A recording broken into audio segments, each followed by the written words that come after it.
How to know if you're truly walking with Christ.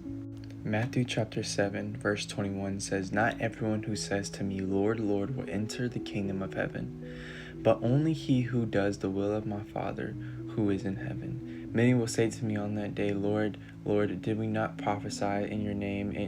In your name did we not drive out demons and perform many miracles?' And then Jesus says, 'Then I will tell them plainly, I never knew you. Away from me, you evildoers.'"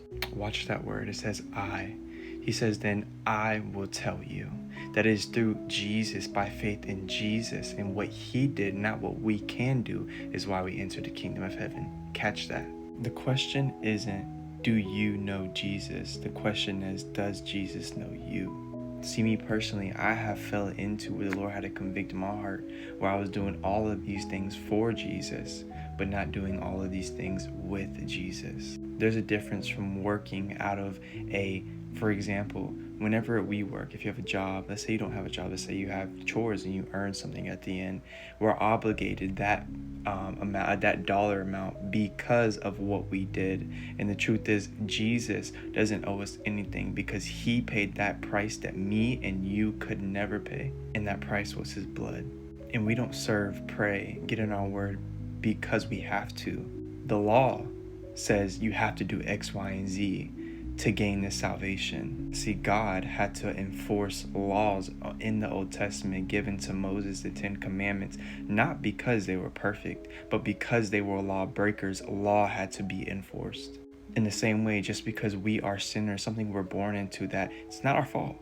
God so loved the world, John 3:16, that he gave his one and only begotten Son, Jesus Christ, that whoever lives by faith will not perish but have eternal life. And that's the good news.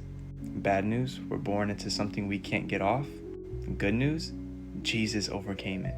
And the difference between walking with Jesus and walking how you used to be is the fact that the people that once called you irrelevant are now making you relevant because they're trying to figure out what it is that you're walking on.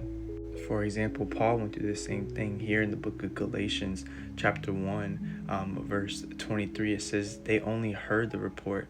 The man who formerly persecuted us is now preaching the faith he once tried to destroy, and they praise God because of me."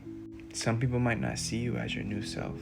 Some people might even look at you and be like, "Yeah, this guy's a joke because he once did this, but now he's doing this." You know why? It's because now you are actually walking with Jesus.